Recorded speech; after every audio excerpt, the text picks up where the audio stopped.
নমস্কার, চ্যানেল রূপা মুখার্জিতে আপনাদের স্বাগত জানাই। পশ্চিমবঙ্গের বেকার যুবক যুবতীদের জন্য বড় ঘোষণা সামনে এসেছে। যুবশক্তি ভরসা কার্ড প্রকল্পের মাধ্যমে আগামী 1 জুন থেকে যোগ্য প্রার্থীদের ব্যাংক অ্যাকাউন্টে সরাসরি 3,000 করে দেওয়ার প্রস্তুতি শুরু হয়েছে বলে দাবি করা হচ্ছে। ইতিমধ্যেই অনলাইন স্ট্যাটাস চেক ও রেজিস্ট্রেশন নিয়ে জোর চর্চা শুরু হয়েছে। তবে অনেক জায়গায় ভুলভাবে বয়সসীমা 40 বছর লেখা হলেও বিভিন্ন রিপোর্টে 45 বছর পর্যন্ত বয়সের কথা উল্লেখ করা হয়েছে। তাই আবেদন করার আগে সঠিক তথ্য জেনে তবেই আবেদন করবেন। অন্তত পোর্টালে গিয়ে আপনারা বয়স সীমাটা সঠিক দেখতে পাবেন, তাই অন্য কারোর কথা শুনে না গিয়ে সুযোগের অপব্যবহার করবেন না। কি এই যুবশক্তি ভরসা কার্ড প্রকল্প? এই প্রকল্পের মূল উদ্দেশ্য হলো রাজ্যের শিক্ষিত বেকার যুবক যুবতীদের আর্থিক সহায়তা প্রদান করা। সরকারি সূত্র অনুযায়ী চাকরি না পাওয়া পর্যন্ত মাসে 3,000 করে সাহায্য দেওয়া হতে পারে। এই টাকা সরাসরি ডিবিটির মাধ্যমে ব্যাংক অ্যাকাউন্টে পাঠানো হবে। আগে যুবশ্রী প্রকল্পে যেখানে 1,500 দেওয়া হতো, যুবসাথী প্রকল্পেও 1,500 দেওয়া হতো, সেখানে নতুন এই প্রকল্পে সেই টাকার পরিমাণ বাড়িয়ে 3,000 করার কথা বলা হয়েছে।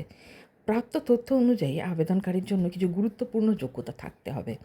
পশ্চিমবঙ্গের স্থায়ী বাসিন্দা হতে হবে, ন্যূনতম মাধ্যমিক পাস হতে হবে, আবেদনকারীকে বেকার হতে হবে, আধার লিঙ্ক করা ব্যাংক অ্যাকাউন্ট থাকতে হবে, বয়স সীমা 21 থেকে 45 বছর পর্যন্ত বলেই জানা যাচ্ছে। কী কী ডকুমেন্টস লাগবে? আবেদনের সময় সাধারণত যে নথিগুলি লাগতে পারে সেগুলি হলো আধার কার্ড, ভোটার কার্ড, মাধ্যমিকের সার্টিফিকেট, জন্ম তারিখের প্রমাণ, পাসপোর্ট সাইজ ছবি, ব্যাংক পাসবুক, মোবাইল নাম্বার। কীভাবে স্ট্যাটাস চেক করবেন? রিপোর্ট অনুযায়ী একটি অনলাইন পোর্টালের মাধ্যমে আবেদন ও স্ট্যাটাস চেকের ব্যবস্থা করা হচ্ছে। আবেদন নম্বর দিয়ে লগ ইন করে স্ট্যাটাস দেখা যাবে বলে জানা গিয়েছে। যদিও পূর্ণাঙ্গ অফিসিয়াল পোর্টাল নিয়ে এখনও স্পষ্ট সরকারি বিজ্ঞপ্তির অপেক্ষা রয়েছে, কেননা যে পোর্টালটি চালু হয়েছে সেখানে এখনও কিন্তু স্মুথভাবে কাজ শুরু হয়নি।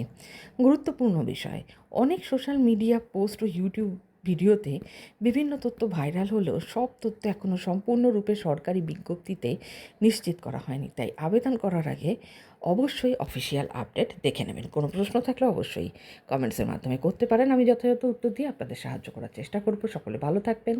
ধন্যবাদ। নমস্কার।